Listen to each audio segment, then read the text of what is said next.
ጓደኞቼ ይህ ዩዶፍ ኤሰንሻል ነው። ለዛሬው ቪዲዮ የካርቶን ሳጥኖችን በመጠቀም እንዴት ለየት ያለና ደረጃውን የጠበቀ የሳሎን ጠረጴዛ መስራት እንደምንችል ነው የምናየው። ይህ ጠረጴዛ ዘመናዊ የሆነ ሲሆን መጨረሻው ውጤቱ ከዚህ በፊት ከሰራኋቸው ትንሽ ለየት ያለ ነው። ባጭሩ ሲያልቅ ይህንን ይመስላል።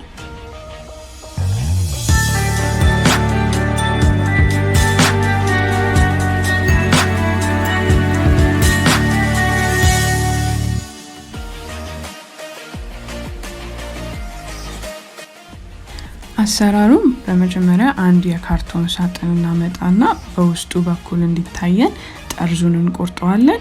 ከዛም በኋላ ውስጡን እንገለብጠዋለን። ይህንን የማደርገው ላቆራረጥ እንዲመችና ለእናንተ ማሳየት እንዲመቸኝ ነው።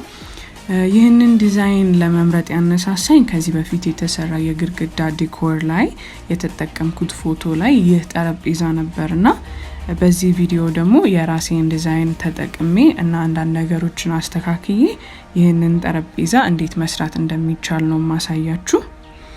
እዚህ ጋር ስፋቱ 4 ኢንች ወይም 10 ሳንቲም ነው።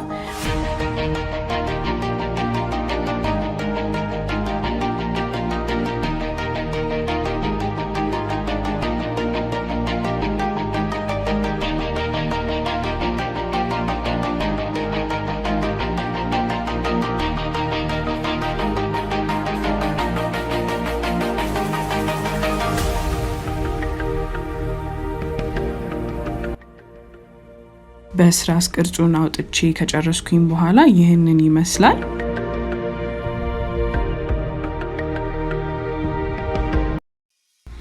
እዚህ ጋር የምታዩዋቸው 7 ሌሎች የካርቶን ሳጥኖች ናቸው። ከዚህ በፊት አንድ ከተጠቀምኩት ጋር ለዚህ ፕሮጀክት በአጠቃላይ 8 ካርቶኖችን እጠቀማለሁ ማለት ነው።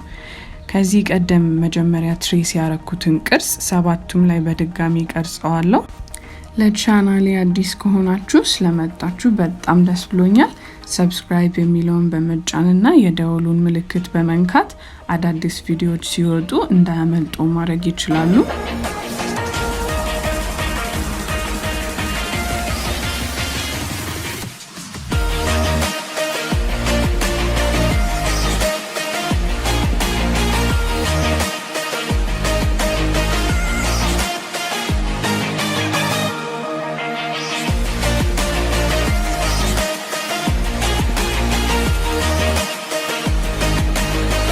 ይህንን መቁረጫ ስጠቀም ካርቶኖቹ መቁረጥ ስራዬን በጣም ቀላል አድርጎልኛል።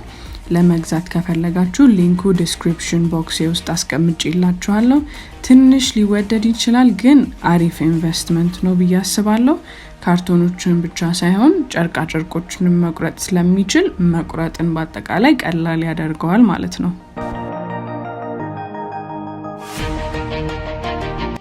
ሰባቱን ካርቶኖች ላይ ትሬስ አድርጌ ከቆረጥኩት በኋላ የተቆረጥኩት ይህንን ይመስላሉ።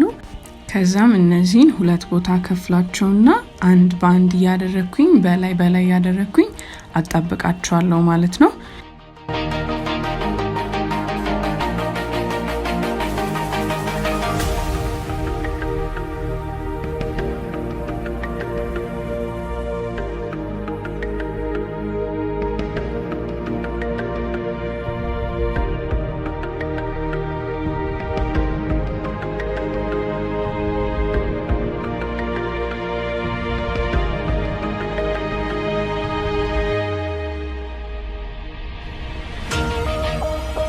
ይህንን ሳጣብቅ አንዱ 2 ኢንች ወይም 5 ሳንቲም ይወፍራል።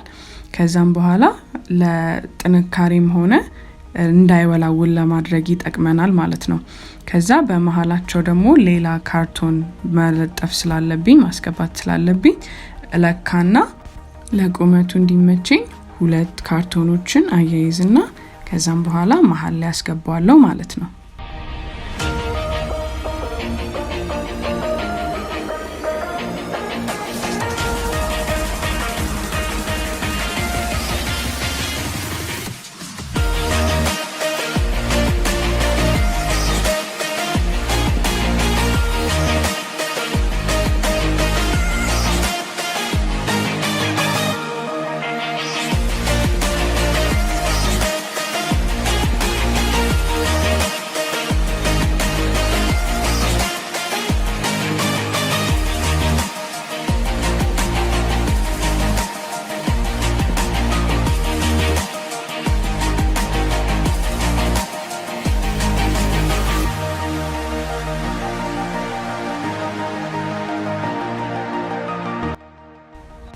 አንዳንድ ቦታ ላይ ወጣ ገባ ስለሚኖረው በፕላስተር ወይም ስኮች ቴፕ በመለጠፍ እንዲያያዝ እናደርጋለን። ይሄም ደግሞ ለጥንካሬም ስለሚጠቅም ያው ፕላስ ነው ማለት ነው።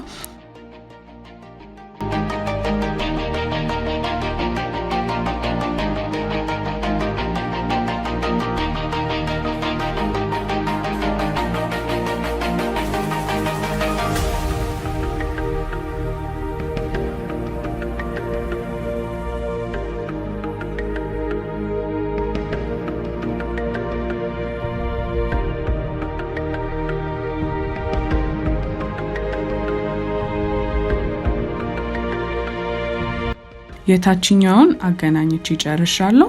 አሁን ደግሞ ከላይ ያለውን ክፍተት በካርቶን እዘጋዋለሁ ማለት ነው።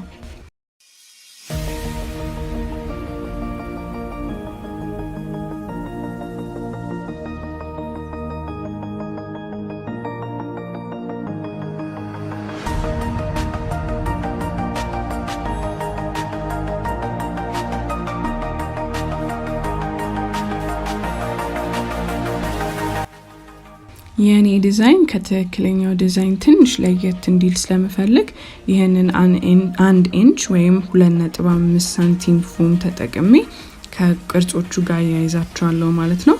ከዛም በኋላ ደግሞ ቅርጾቹ ከጠረጴዛዬ ጋር ያገናኙዋለሁ ማለት ነው።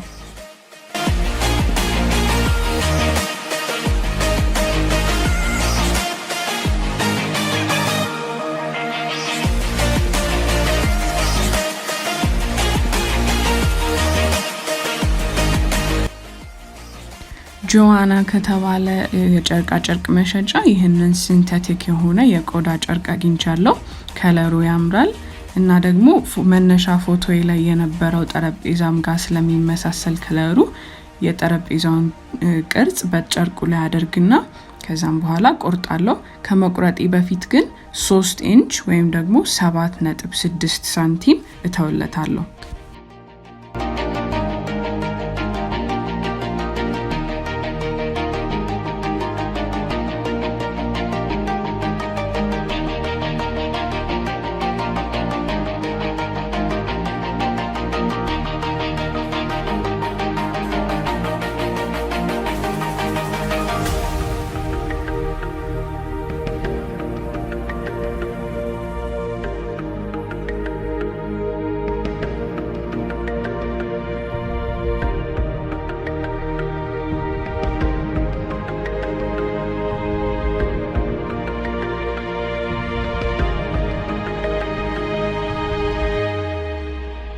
የካርቶን ቅርጽ ላይ ጨርቁን ካጣበቅኩት በኋላ ዋናው ጠረጴዛው ላይ ደግሞ ጨርቁን ድጋሚ አጣብቀዋለሁ ማለት ነው። ጨርቁን በማጣብቅበት ጊዜ ጠመዝማዛ ነገሮች ስላሉ በደንብ ገጥሞ እንዲይዝልን ትንሽ እየቆራረጥን የሳብን ብናጣብቀው ጠንካራና ወጥ የሆነ ስትራክቸር እንዲኖርልን ያደርገዋል።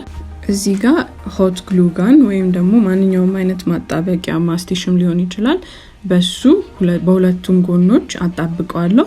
በመቀጠል የተረፈንን ቆዳና መጣና ከጠረጴዛችን ከላይና ከስር እናያይዘዋለን ማለት ነው።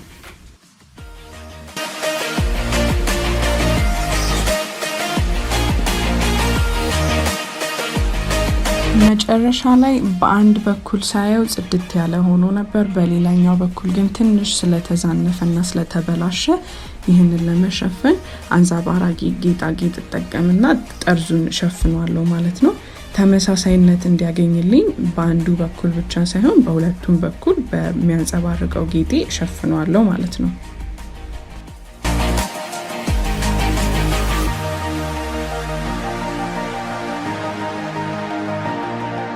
በመጨረሻ ጠረጴዛዬ ይሄንን ይመስላል። በጣም ለየት ያለና የሚመስጥ ነው። ቆዳ መጠቀም ካልፈለጋችሁ ወይም የቆዳ ጨርቅ መጠቀም ካልፈለጋችሁ የተለያየ ሌላ ፕላስተር ኦፍ ፓሪስ የሚባል ወይም ደግሞ ጀሶን መጠቀም ትችላላችሁ። እዚህ ጋር ትንሽ ለየት የሚያደርገው እነዛን ፕላስተሪንግ ማቴሪያል ከተጠቀማችሁ በኋላ በብርጭቆ ወረቀት ማሸትና ልክ ከለሰለሰ በኋላ በቀለም እንደሚፈልጉት አድርጎ ማስዋብ ይቻላል። በሁለቱም መንገድ ቢካሄድ መጨረሻችን ግን ቆንጆ ለየት ያለ ጠረጴዛ ማግኘታችን አይቀርም ምክንያቱም ቅርጹ በራሱ ለየት ያለና ማራኪ ስለሆነ ይህንን ቪዲዮ እንደወደዳችሁ ተስፋ አደርጋለሁ thumbs up በተኑን በመጫን የዚህ ቤተሰብ አባል እንዲሆኑ እንዲሁም ለቤተሰቦቻችሁና ለጓደኞቻችሁ ሼር ማድረግን አትርሱ ስለተከታተላችሁኝ በጣም አመሰግናለሁ ሰብስክራይብ ያድርጉ